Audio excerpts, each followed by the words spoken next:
दीपिका औरत मार्च में नारे लगा रही थी, हमें पापा से चाहिए आज़ादी, भाइयों से चाहिए आज़ादी, पति से चाहिए आज़ादी। पापा अगले दिन सुबह दीपिका से बोले, बेटी बधाई हो, मैंने औरत मार्च से प्रभावित होकर तुम्हें आज से आज़ाद कर दिया है। अब तुम अपनी मर्जी की मालिक हो। पापा ये कहकर ऑफिस चले गए। पापा के जाने के बाद दीपिका ने अपने बॉयफ्रेंड और अपने दोस्तों को औरत मार्च की कामयाबी की खुशखबरी सुनाई। शाम में पापा ऑफिस से वापस आते ही दीपिका से पूछने लगे, दीपिका तुम अभी तक घर पर ही हो? दीपिका हैरत से कहने लगी, क्यों डैड, मुझे कहाँ जाना था? सुबह तुमने कहा था ना तुम आज़ाद हो, चलो। शाबाश, अपना सामान पैक करो और यहाँ से निकल जाओ। दीपिका बोली, लेकिन डैड। पापा बात काटते हुए बोले, लेकिन कुछ नहीं, जो कह दिया सो कह दिया। अब दीपिका के पास दो रास्ते थे, एक तो यह कि घर से निकल जाए, दूसरा यह कि पापा के कदमों में गिरकर माफी मांगे, शायद माफी मिल जाए। लेकिन दीपिका ने अपनी खूबसूरती के घमंड में घर से निकलना ही सही समझा और अपने बॉयफ्रेंड का नंबर मिलाया। हेलो, तुम कहाँ हो राज? जान, परेशान लग रही हो, कोई प्रॉब्लम? वो डैड ने घर से निकाल दिया है, मुझे तुम्हारे साथ रहना है। डोंट वेरी यार, आ जाओ, I love you but you. Deepika Raj के साथ रहने लगी। एक दिन राज के कहने पर दीपिका अपने पापा के पास गई और बोली, डैडी मुझे आपकी जायदाद में से हिस्सा चाहिए। तभी दीपिका के पापा प्यार से बोले, तुम्हारी औरत मार्च में विरासत का कोई जिक्र मैंने नहीं देखा। बाप की जायदाद में से हिस्सा लेना तो बेटी का हक है। आखिर डैडी आप चाहते क्या हैं? सॉरी बेटी, तुम यहाँ से जा सकती हो। कुछ दिनों बाद दीपिका और राज जायदाद के सिलसिले में अदालत तक पहुँचे। दीपिका एडवोकेट से कहती है, सर मुझे अपने डैड से जायदाद में हिस्सा चाहिए। एडवोकेट कुछ फाइलें उलट पुलट करने के बाद बोला, दीपिका मैडम इस बारे में कुछ नहीं हो सकता। आपके पापा ने अपनी सारी जायदाद अपनी बेटे और अपनी छोटी बेटी के नाम कर दी है। सॉरी। मायूस होकर दोनों घर लौट गए। कुछ दिनों बाद एक रात राज एक लड़की को हाथ में हाथ डाले घर में दाखिल हुआ।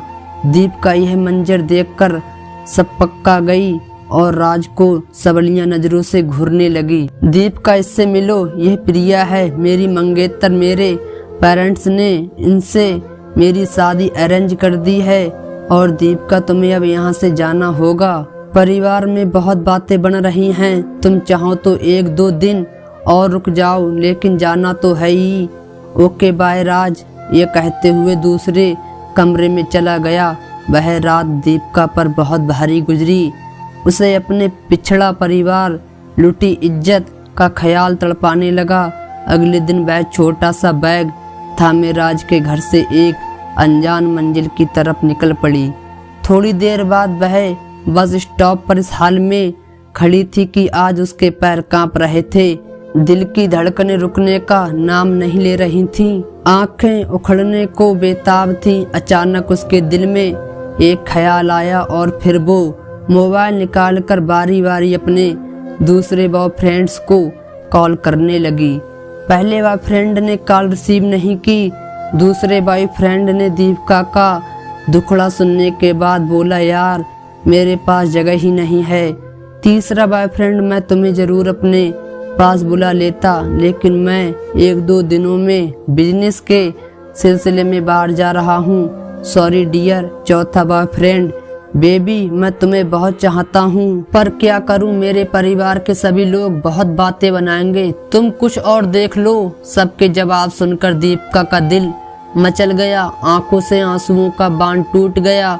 आंसू उमड़कर चेहरे को तर करने लगे। आज दीपिका अपना चेहरा छुपाना चाहती थी, लेकिन कांधे पर दुपट्टा ना, सर पर छत, वह अपने रूमाल से अपना चेहरा छुपाने की नाकाम कोशिश करती रही। जी हाँ, वही चेहरा जिसे छुपाते हुए उसे शर्म महसूस होती थी। खैर, दीपिका ने बोझल कदमों के साथ चलना शुरू किया और अपने शहर के बने हुए एक लोक कल्याण लेडीज होम में रहने लगी। अब उसे अपनी औकात नजर आ रही थी कि वह टिश्यू पेपर है या डिस्पोजल बर्तन जिसे इस्तेमाल करके कूड़े के ढेर में फेंक दिया जाता है।